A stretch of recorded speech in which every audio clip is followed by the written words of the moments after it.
What's going on, everybody? Welcome back to another episode of JAR. JAR, for those of you that may be new, stands for Joe. And Amy. Review. It's our weekly show where we go over the magic stories as they're posted on Wizards' website. This week is not exactly a story, but it still is, basically. It's a history lesson, basically, about Ixalan itself. And so this week we have the Planeswalkers Guide to Ixalan-Part 2, once again by the R&D Narrative team. So we continue where we left off last week. My quick review at the beginning is this one was really good. I have something in my eye and it's really annoying. Anyway, it was really good. I liked it. It was long, so be aware of that if you're putting in the time, but you should definitely put in the time because I think it was totally worth it. That's me personally. Yeah, sure. We'll get into it more in the full review itself, but the reason we do the quick reviews at the beginning, if you are new here, you should go read it first before you come here. Here we review, we do not summarize. So if you haven't gotten a chance to do it yet, you should go do that. Please. And then come back here and hear what we have to say and join us in the discussion. So, on to the full review itself. Yeah, this was good. I will say off the bat that this was more of an Amy story than a Joe story. Or more of an Amy article than a Joe article. I'm not a history guy. Amy's very much a history gal. History's okay. It's important, and I understand that. I just don't necessarily enjoy reading about it. Especially just in general. And that's kind of a lot of what this was this week, which is still great. We got a lot of information, which is why at the beginning I said that I thought it was really good. It gave us a lot of information that we are clearly not really going to be getting anywhere else. There were little things here or there that we kind of already knew from other things, but they expounded on it so much that I just basically felt like I didn't know it already by the time they were explaining it to us because they went into so much more detail and gave so much more information. Let me just say that I'm a history gal. Sorry. In that I very much enjoy history, not that I'm expansively knowledgeable of history per se. That's fair. There are certain things I know a lot about and certain things I know zilch about. So just to give you some context on that. That's fair.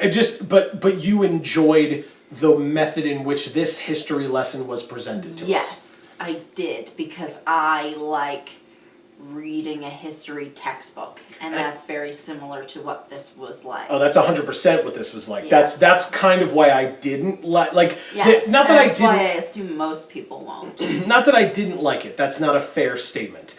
It just kind of gave me flashbacks to history textbooks in middle and high school. You know, I really expected at the end of each one of those sections to have like 3 or 4 chapter questions that I would have to, do a little report on and bring it into school the next day.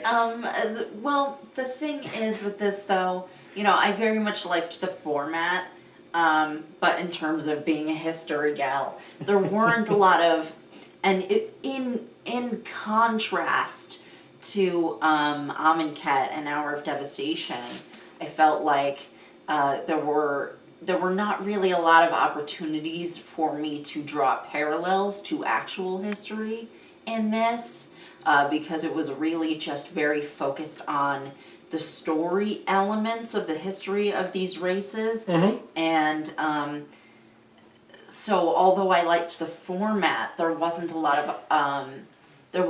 of parallels that I was drawing to actual history, aside from the obvious. Which I was just going to say, in an effort to immediately undermine your point by talking about the only thing that really goes against that, but that is still a pretty big thing to talk about, and is kind of the first thing on my list anyway, is we talk about the vampires, and we talk about the Legion of Dusk, but we talk about them in the context of them being clergy, right? Them being religious figures or having kind of their leadership within the church. And so they have regular clergy, they have bishops, they have deacons, they have clerics, they have these kind of this order that they go with in terms of, deacons being on the bottom assisting the clerics, and then the clerics answering to the bishops, and so there's that hierarchy within, which is, again, something that I think that I could visually or verbally draw parallels between with actual history. While that's not or even actual religion. And while that's not a huge stretch, because like you said, it's kind of obvious. Right, I mean, the fact that they're vampires kind of takes that away. Right, but this story did a good job of kind of bridging the gap for us between church and vampire church. Right, You so know, to kind of like help us make sense of that sort of dynamic that the creative team, you know, came up with in their heads, because it was a little bit confusing initially, where you might not be able to say, I understand the entire process between points A and B, if that makes sense. right, well, because the way that it was originally presented to us, and I think there was a little bit of confusion with you and I talking about it, where it was like, oh, well, they found out about Elenda becoming the first vampire, and so all of them were like, cool, we'll become vampires too, and it's like, why? Right. And so now we know there was a war, they were losing that war Right. a lot, and then out of nowhere, Elenda comes in, sweeps through, helps them win that battle, and then over time the war, and they're like, oh, okay, so you became a vampire, and this was this blessing that you received, or that you kind of took into yourself, and it allowed you to continue your life for centuries seeking the immortal sun, and it allowed you to help us win this battle, and so it kind of became commonplace for nobility to take the vampiric rites and kind of have that become a blessing or a ritual that was kind of inherent within their religion, which originally, having heard about that, that was not fully clear, which is not a problem, because now they've spelled it out here, but originally that was not fully clear or certain. There was a lot of missing pieces there for that story, because I feel like it was very, oh, well, here's Elenda, and she became a vampire, but why again? Right, and then why did all the other ones? Right, and then everyone else became one, but why did they want to? And then fast forward to now they want to not have a bloodlust. Well, it was sort of very you know, there was a lot of missing information in between. Right. Now, speaking of missing information, maybe I missed something, and that's totally a possibility, but the thing that kind of confused me were the steps taken in the story, or in the lore, the mythos, between we had the immortal sun. Elenda was in fact the last guardian of the immortal sun before it was taken away by the emperor, but then also the winged beast from the emperor. But regardless, she lost it, they lost it, and then they sought it for a long time until they just gave up.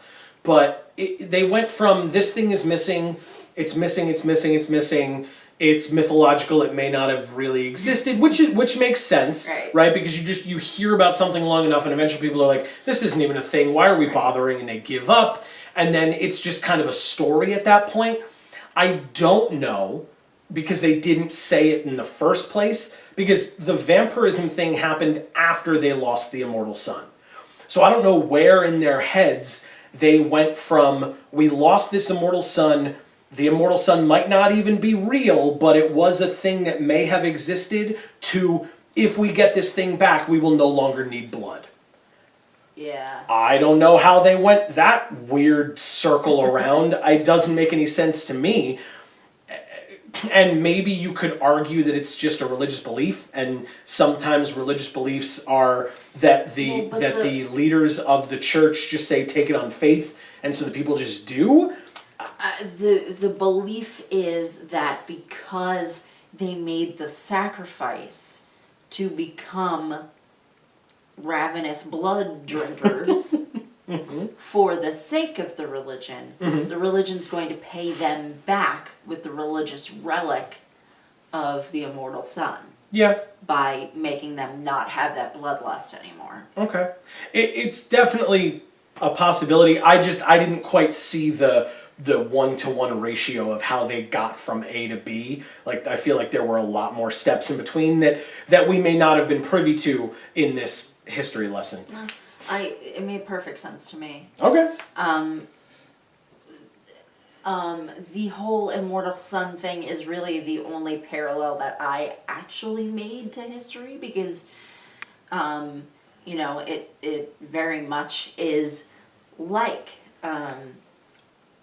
real religious artifacts. Yep. In that, it starts out as being an actual item, Presumably. perhaps, Yeah. and then it turns into a lost actual item, and then it becomes a mythical item. Yeah. That only some people still believe in, and if they believe in it, it's on faith and not because they've ever actually seen it or ever will. Right, and I mean, to reference a form of geekdom, I wrote down, the Holy Grail, the Ark of the Covenant, things like that. Right. Because I know Amy is a big Indiana Jones fan. But, I am. But I also wrote down, just in general, the Shroud of Turin. Right, is that as the if you're unfamiliar, it is said to be the kind of piece of fabric that Jesus wiped his face with following the crucifixion. Before, I don't exactly know, but it's said to have his face print on it, and that's whether you believe in it or not. That is the story of what the Shroud of Turin is. I thought it was laid upon his face after he was buried. I don't remember. I know that it is either that there is some form of a face print of Jesus on it, whether that is from the blood, from the crown of thorns that kind of made him bleed, or whether that is kind of sweat and dirt and muck from him walking with it. It's supposed to look like his face. Right, that's what I'm saying. Like a darkened sort of shadow of his face on the fabric, and I really think it was because when he died, that was put on his face before, he was put in the tomb, put in the cave or whatever it was, right. And then, of course, he was resurrected and whatever else. Not religious experts, feel free to correct us, let us know. It's just, again, feel free, if you're unfamiliar, feel free to look up Shroud of Turin, Turin spelled Turin, and you can educate yourselves as well. It's just an example that we were trying to bring up. It is interesting looking. Again, whether you believe that that's the real thing or not, that's correct. But regardless, yes. So that's kind of the an example that I was just trying to bring up. I apologize. I didn't want to make it a whole thing. But regardless, that's kind of all that I had for the vampires. I think that the vampires information was much more meaty than the pirates, although that's not... And thank God, because we had stories about the pirates.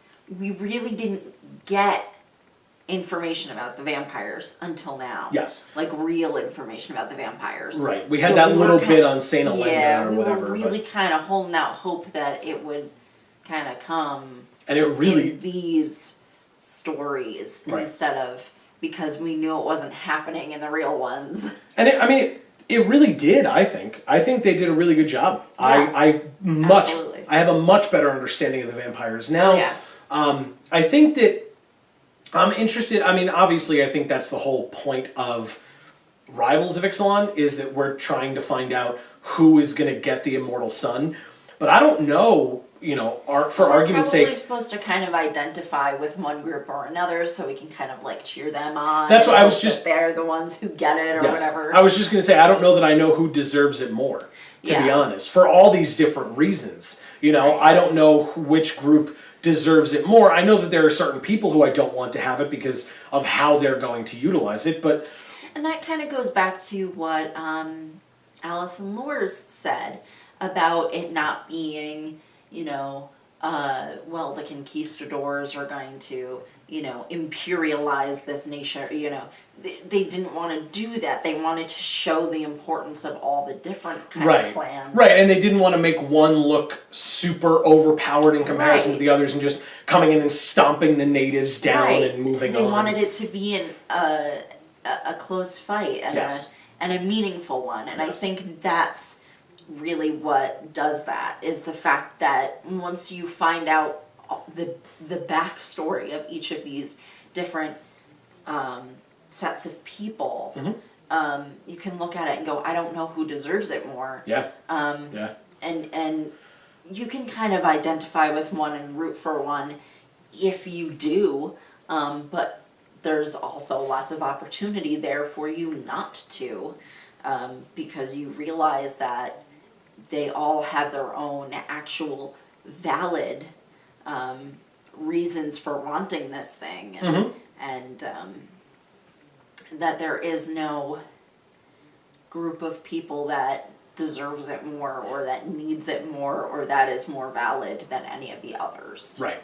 And so, kind of moving along with that through a transition, I want to move on to the group that, in my opinion, and it's just mine, in my opinion, the group that has kind of the saddest origin story, the saddest backstory to them, would be the Brazen Coalition, or the Pirates. Because they were pushed out of their home by the Legion of Dusk, kind of gaining all this power and coming together and taking over all these lands of the free cities, as they were called, taking over all the free cities, and then these people got on boats, and the refugees from these cities got on boats, and some of the kind of wealthier merchants would get on boats, and they would go, and some of these boats didn't make it because there are terrible storms, and there are tentacled creatures of the deep, as they call them, and things like that. There are plenty of actual, realistic things that happen when you're on a ship for a long period of time that can threaten your life. Yes, Amy pointed out that it was described, one of the hazards was described as titanic storms. We get it. We hope you guys get it too, which was kind of funny. But all of these hazards kind of crushing some ships, sinking them, wrecking them, whatever, pushing Scurvy. them. Scurvy. That wasn't even mentioned. Now you're just headcanoning people. But you get like some of the ships crashing into the rocky terrain of some of the islands and stuff. And then you get some ships that actually made it to Ixalan to try and trade with the Sun Empire. And when they show up to the Sun Empire, you have these merchants, and they're looking to trade to resupply so that they can actually have food to feed themselves and not die on the sea. And the Sun Empire...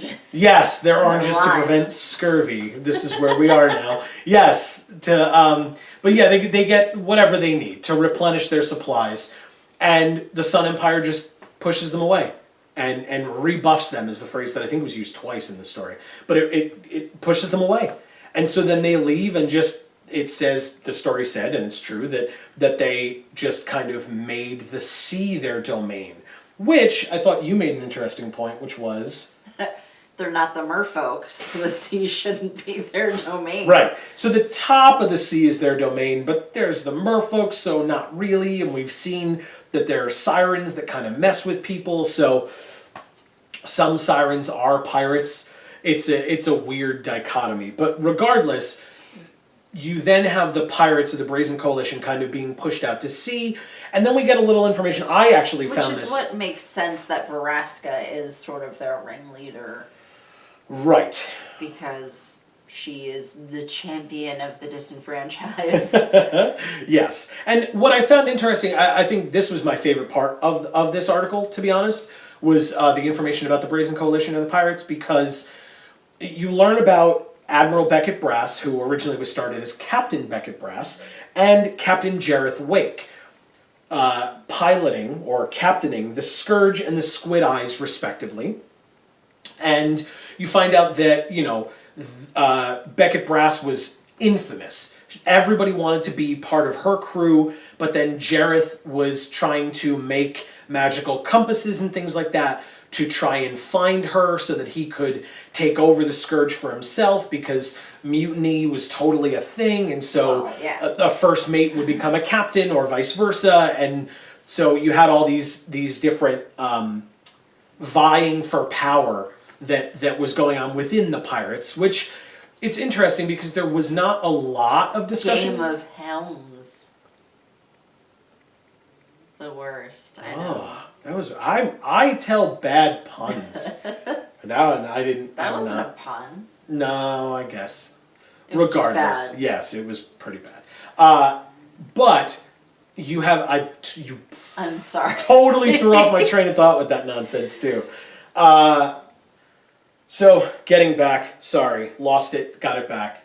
So with Captain Wake, trying to find Beckett Brass, he was able to do it, but he was able to make kind of magical compasses, which is weird that Bolas had one, and he gave it to Vraska. I kind of assumed that Bolas made that compass himself, but seeing that Jareth Wake and Beckett Brass both have people that could kind of do that for them, and the fact that we've never seen anything like that, at least that I'm aware of in these stories before, kind of leads me to believe that someone who worked for Bolas took a trip here somehow and got one of these things, or just kind of reached in and stole one of these things somehow, and that's what Vraska is holding, is something that may have originally been owned by Beckett Brass or Jareth Wake.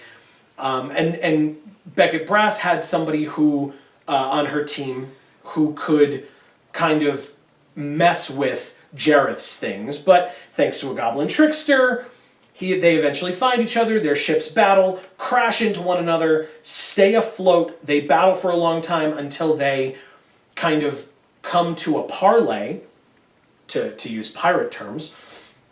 They come to a parley, and then those two ships, they kind of get abandoned and turned into the start of High and Dry, which we learned about already in a previous story, which is why Amy correctly mentioned that we've heard about the pirates before, but we hadn't really heard about the vampires. So we heard about High and Dry, and it was like, oh, sweet, High and Dry is awesome.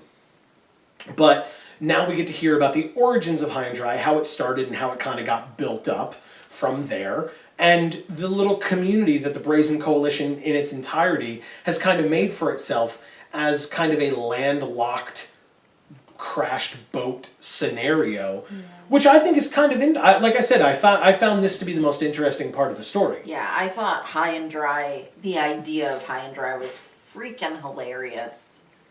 Mm-hmm. Yeah. So, but I do have, so I'm sorry, so then once the Scourge and Squid Eyes kind of crashed into one another and formed High and Dry, then Beckett Brass kind of became the Admiral of the Fathom Fleet. And so she became in charge of that, and we've seen that in cards, right? The Fathom Fleet Firebrand and things like that. So there are Fathom Fleet pirates, and we've seen Admiral Beckett Brass as well. What we haven't seen is Jareth Wake as a card. Yeah. What we also haven't seen, and I don't know whether we will, but I think it would be really cool now that we've heard the story about it, would be if we had kind of the Scourge and the Squid Eyes as vehicles. Yeah. Why not give us that, right? I'm not super optimistic because I don't know that that's the direction that they're going in for Rivals of Ixalan, because then obviously that's the wrong direction. Right, but that just because like I could metagame it a little and say that that's like looking into the past, because now they've crashed into each other and now they're in High and Dry, or they are High and Dry. Right. So they kind of can't be boats anymore. Right. And the art on Admiral Beckett Brass's card kind of shows the destruction of those two ships fighting each other. So I don't know that it would happen, but I think that it would have been cool to have seen that. But yes, like I said, I don't think, maybe I'm not clear or I missed it again, but I don't know where Jareth Wake is. They didn't mention that. The last we heard about Jareth, as far as I know, was that he parlayed with Brass, and that was it. So where is he? Is he just a member of Brass's crew now? No, is he he's just on a High pirate and Dry. somewhere? Is he? I don't know. Yeah, That I think so. might be just a port. Why wouldn't he be back out on the sea? So You're just a port. wow. Hurtful, I guess? Not really? So I'm curious to see if we see Jareth Wake in the new set. Maybe he planeswalked and became a Leonin Titan somewhere? I doubt it. They didn't specify. I don't think so. No, I don't think so either. I really like Jareth Leonin Titan. That's kind of my thing. So talking about things that might be cards in Rivals of Ixalan, we already discussed in a previous episode whether Saint Elenda will be a card, or I believe that was actually asked of us in the comments or on Twitter or something, and it's a fair question because I think that would be really interesting. Yeah.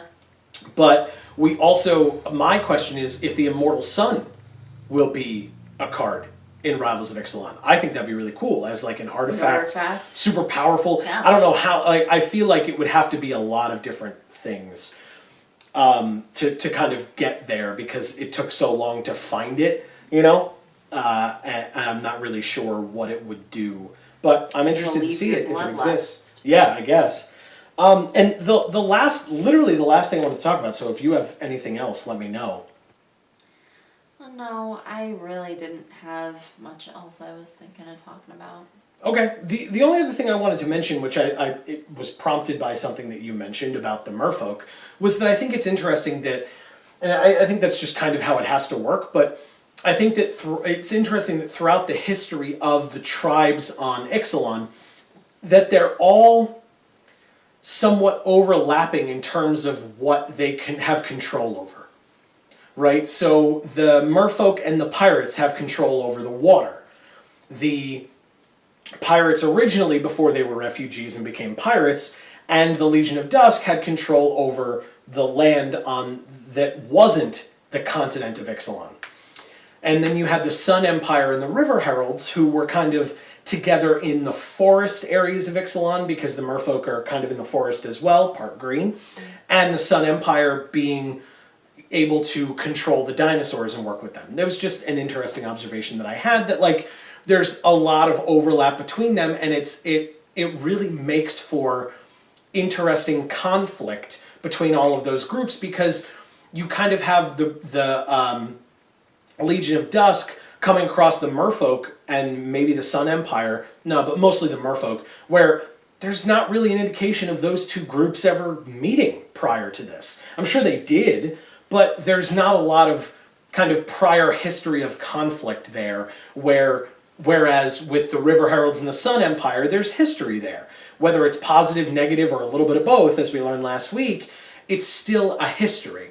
And so when these groups come together looking for the Immortal Sun, there are going to be some groups who will just inherently be like, I hate this group of people, and other groups who are just going to kind of be like, I don't know who the hell that is, but they're not getting the sun before me, you know? So it's an interesting dichotomy of war, if you will, or in this case, it's really more of a race than a war. Like they're kind of, they fight a little bit, but it's definitely not like, okay, we're going to hold this ground and try to fight for that front or something like that. That's just kind of what it had been previously that led to this point. So yeah, because it kind of is similar and kind of is not similar to Araska kind of being the holy land that everyone feels is theirs, you know? Right. Because it doesn't really get to a point of being like terribly destructive and stuff, but I guess we'll see what comes Yeah, next. that's true. I mean, we do have Maybe rivals. it will. Right, we have Rivals of Ixalan Yeah. next, so we'll see where that takes us. As for now, that has been another episode of Jar. Yeah. I don't, like I said, I don't really have much else. I want to thank you guys for watching, as always, and joining us this week as we showed off our... Hashtag Vorthos Pride. That's right. I want to let you guys know on the channel this Saturday, as always, we have a draft coming out. I've already recorded that draft, and whew, enjoy it. I hope you enjoy it more than I did. So that video is coming out this Saturday at the time that this video comes out, so check the date down below. But you can subscribe when you click that button when it comes up on the screen. Find out when all of our videos come out. It helps us out a lot. There are other videos on the screen. You can click on those as well. But as I said, this has been... I'm sorry, you want to say something? Go ahead. Please leave comments on this video if you have things to say. Yes. We do read them. We do care what you have to say. We do want to have a conversation with you. Yeah, give us your opinions on the story. Maybe you didn't like it, right? Maybe you just straight up, you were like, I hate history. I hate textbook style stuff. I hated it. Maybe you disagree with what we said. No, I didn't think it was like that at all, you know, or whatever. Yeah, please let us know. In the comments down below, on Twitter, on Facebook, those links are in the description as they've always been. And once again, thank you for watching. Yes. Again, this has been Jar on Geek for All. I have been Joe. And I'm Amy. And as we always say, in whichever video of ours you watch next, we will see you all next time. Thanks, everybody.